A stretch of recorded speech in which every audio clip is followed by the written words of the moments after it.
Hello there, everyone, and this is another Cartoon Memories video for you guys on the dimensional era of Cartoon Network. And I'm going to be honest with you guys, this era was a slog to sit through, especially since it came after the era of the Check It era of Cartoon Network, which was amazing, judging by the kind of shows that there were at the time. Hey, this era had a lot of shoes to fit, but it kind of didn't. Let's start off with what was wrong with this era. I think what was wrong with this era was like the presentation of it all, the bumpers, the commercials, the type of cartoon that was on the channels at the time, and it lasted for almost 5 years. That's a long time. I think that's longer than the Check It era, honestly. And they tried way too hard to pull the kids at the time, especially since it was such a contrast to what came before it. Because the way the Check It era was so amazing was that the channel was basically acknowledging that it was growing up along with its audience at the time. Especially with shows like Retro Time Regular Show, which could be enjoyed by everyone, but they're mostly appealed to more older audiences because they're rated PG and stuff, like older kids. Especially the older kids that were coming up at the time. And the fact that they dialed back on just appealing to kids and kids only channel kind of alienated me because I was at my final year in high school at the time. So I wanted to tune into Cartoon Network, and the shows were just not appealing. I mean, there were some good cartoons that came out of this era too, but they're far in between what was actually promoted at the time. Also, what I didn't like about this era was the endless marathons of Teen Titans Go. Yeah, I know I defend the Teen Titans Go on this channel, but like the marathons are mostly not the show's fault, honestly. Just the why to keep airing it all the time. It was just too much. It's mostly the fault of who was running Cartoon Network at the time, Christina Miller. Yeah. Another problem with this era was that there was no variety in the type of cartoon that they were greenlighting at the time. There was no action shows, no animes, no horror cartoons, no TV movies either. Yeah. So I'm gonna go into the kind of cartoons that they're greenlighting at that time, because there are some gems in here that I do like, honestly. And yeah, I forgot to mention that there were also no programming blocks at this time. So yeah, that was also bad. So let's get into the cartoons. We Bare Bears. And this show came out quite early during the Dimensional era. I think it was one of the first Cartoon Network originals that came out during this era. And personally, I really enjoy We Bare Bears. I mean, it's not the most special show out there, but I just lucky for what it is. It's the normal like cartoon that you can just chill out and watch and stuff, since it's like slice of life cartoon. And these are just one of the cartoons that I really enjoy more during the commercials and promos and memes of the show rather than the actual show itself. Because I think they barely aired this show when they premiered. I think they only started airing the show more in like other countries like Korea, because it's big over in Korea. Which I like it even more. If there were a show that was similar to We Were Bears back then, it'd probably be Cotton Chicken, where the show was a lot more funnier during the commercials and promos than the actual show itself. Yeah. Also, the memes would be lovely too. Yeah, this is a simple slice of life cartoon, just about bears and stuff, just hanging out with humans and stuff. It was very funny. They also had the more heartwarming moments too that I really like. And they also got a spin-off called Weird Baby Bears, which is just boring. It's not as memorable as We Bare Bears. And that came out like quite later and stuff. Yeah, let's go on to the next show. Okay, KO, Let's Be Heroes. And as a show on itself, I did really enjoy it when it came out, but Honestly, this is a rare instance where I actually enjoyed the pilot more than the actual show. Yeah. Because honestly, what sounds cooler, Liquid Pasta Turbo or OKKO? Also, in the Liquid Pasta Turbo, the character designs were better, the animation was better, even the voice acting was better in Liquid Pasta Turbo. And what's Ace means about OKKO that it didn't take advantage of the kind of cartoon that it was. I guess it was supposed to be like a parody of fighting games in general, like Street Fighter and like Street Fighter and King of Fighters and stuff. That kind of games. It didn't really take advantage of that. I guess because the kind of direction of the channel was going to at the time, that it wasn't allowed to be an action show. Because this show definitely wants to be an action cartoon, but it can't because the higher ups didn't want any action cartoons anymore, which is a shame. It showed a lot of potential, but it didn't take advantage of it more, honestly. Aside from a few good episodes here and there were also some bad episodes. Some very bad episodes. Like Let's Not Be Skeletons episode. Yeah, that episode sucked. Yeah, I never seen a cartoon flop its message this badly. Yeah. Other than that, it's a pretty decent cartoon. It's not a cartoon that I'll go out of my way to watch, especially nowadays, especially since there are action cartoons back on the channel again. Yeah. The next show. Infinity Train. Now, this is a special one, honestly. This show was very creative for what it was. I honestly think it was way too creative for the kind of era that it came out in. Because I think it came out in 2019, during like the final era of the Dimensional era, I think. No, it was still the Dimensional era during that time, I think. But yeah, this show was like very creative. I really enjoyed this show. I think when I had HBO Max, I watched all the books in general. Because they did this creative thing where they separate all the seasons into books, which I also liked. All the different characters, the lore of the show was very great. It's also one of the few story-driven cartoons at that time as well. I think it was the only cartoon that was doing it, honestly. I know Craig the Creek did stories as well, but it didn't do stories until the Dimension era actually ended. Is when they started doing more of those like story-based episodes. The Craig the Creek. I'm gonna get into Craig the Creek later on in this video, so yeah. As for Infinity Train, yeah, I really enjoyed this show. It's still why they didn't take advantage of the potential that this show had because they're too busy like trying to appeal to kids again. And having this like mature, like lore heavy, like science fiction fantasy kind of cartoons is such a contrast to what they represented during that era. Yeah, it definitely stood out, honestly. It's kind of like how Adventure Time stood out during like the later Nudes era until the Check It era pretty much rebranded. It's kind of like that. But instead of taking advantage like they did with Adventure Time, they pretty much just left the show in the dust, honestly, and it got canceled along with HBO Max and all those cancellations and stuff. It's just unfortunate. Yeah, I want to see more Infinity Train, but we can't have that. We can't have nice things. Next show, Total Drama Rama. Hey man, this show sucked. Just listen to the intro alone, just hurts my ears every time. This is one of the few cases of reboots that came out in this era. Just reboots of edgier action cartoon, edgier shows, action shows as well. And that's what they in common with most of the reboots at this time. They're mostly just reboots of previous other shows that were more edgier and more action related. And this show was horrible.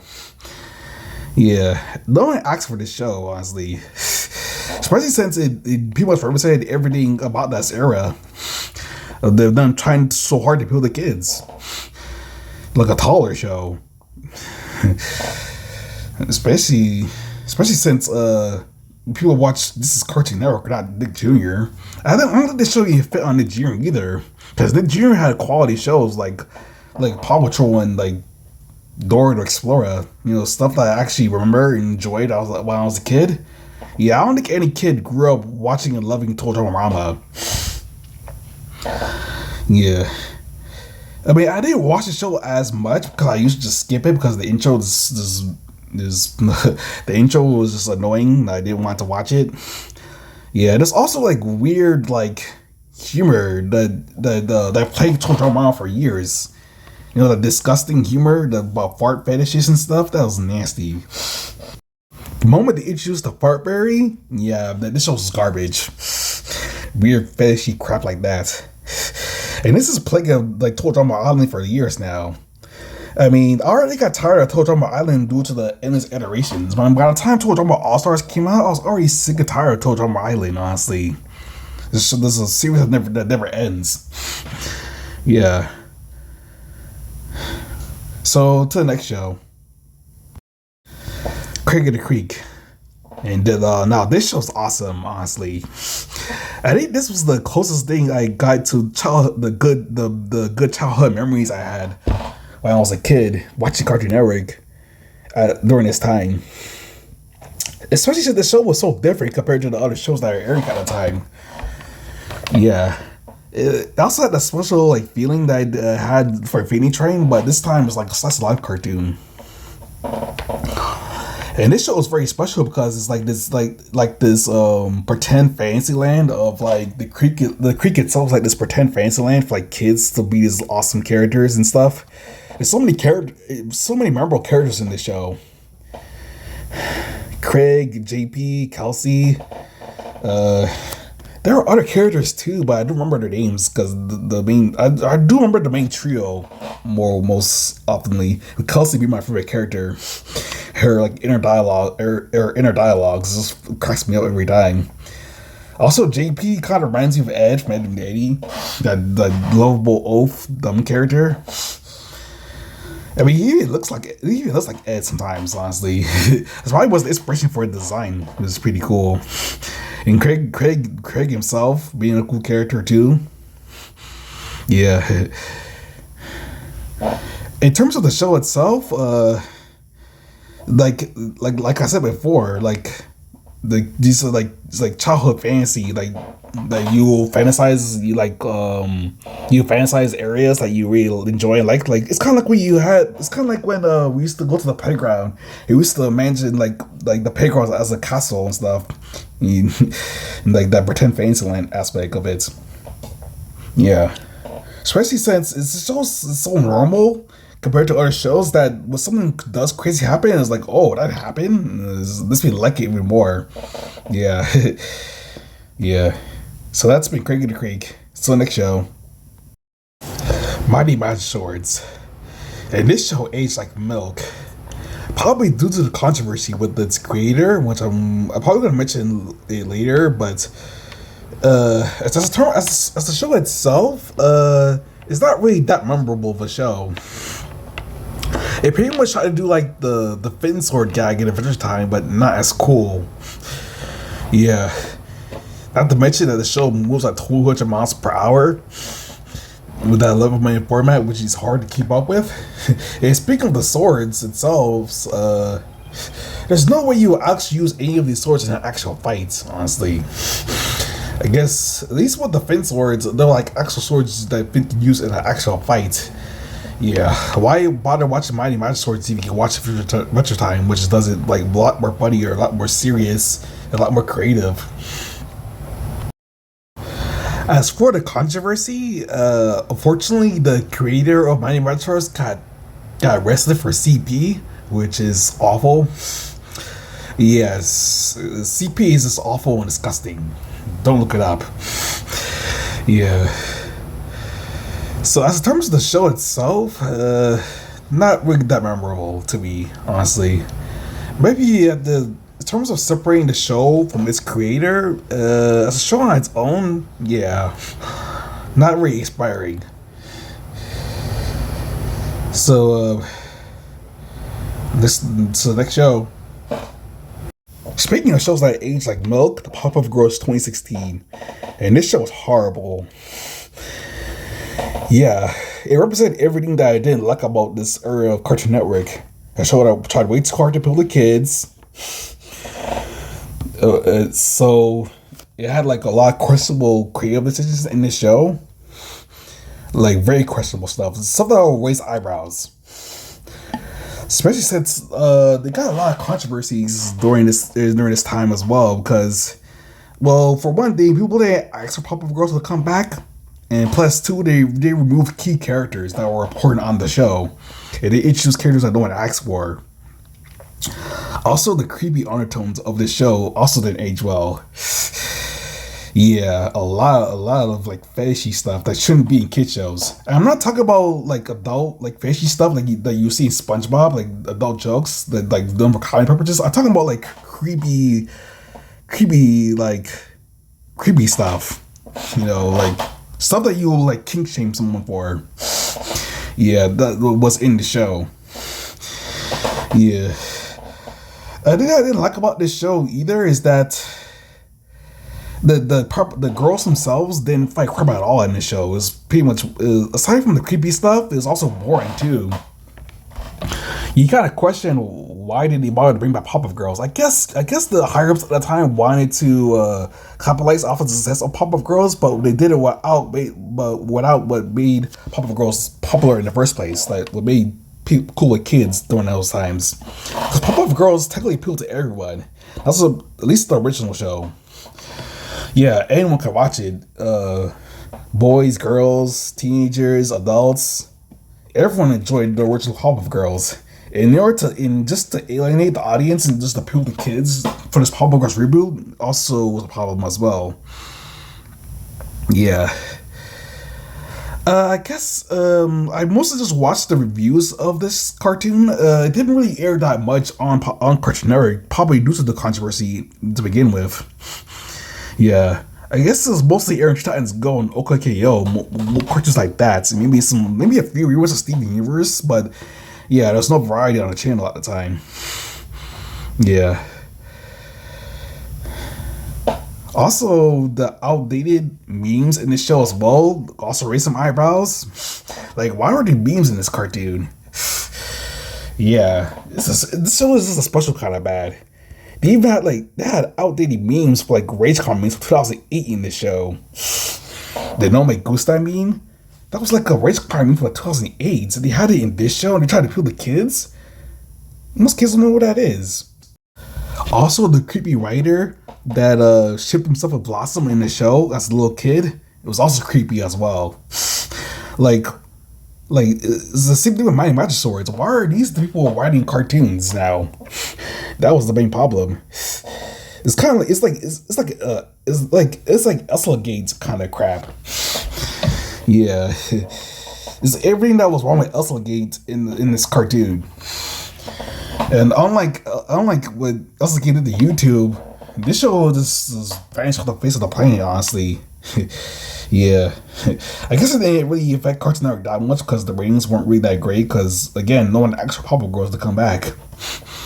Yeah, this one hit me hard because I really enjoyed Pop-Up Girls as a little kid. Honestly,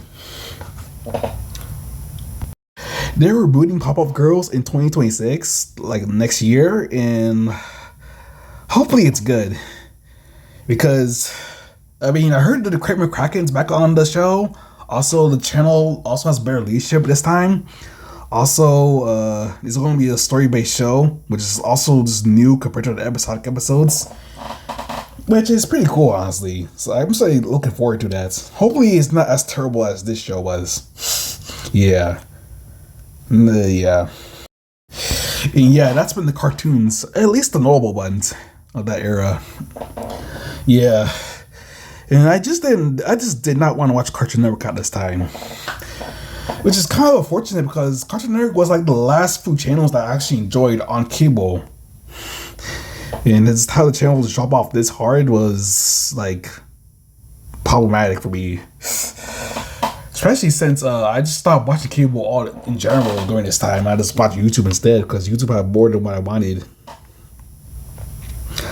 And there's no variety, no action shows, no programming blocks, no nothing. Yeah, they're pretty much trying to do the bare minimum and try to appeal to kids. Because they think that kids are easily entertained by things, which is not the case.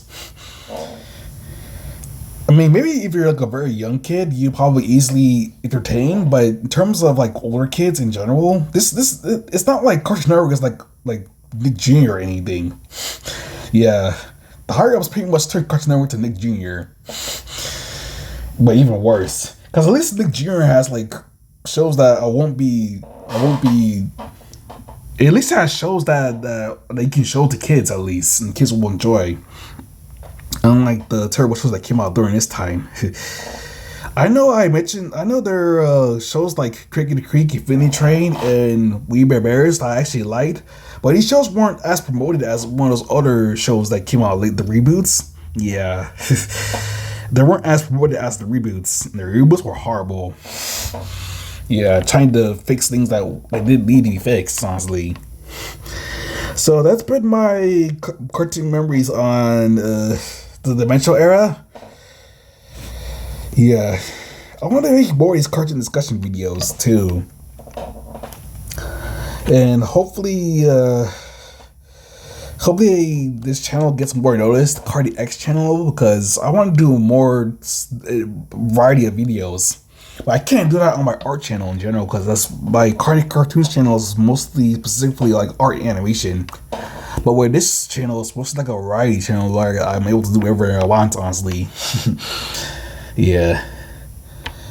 And this is probably, yeah. So that's been my cartoon memories video, and that's it.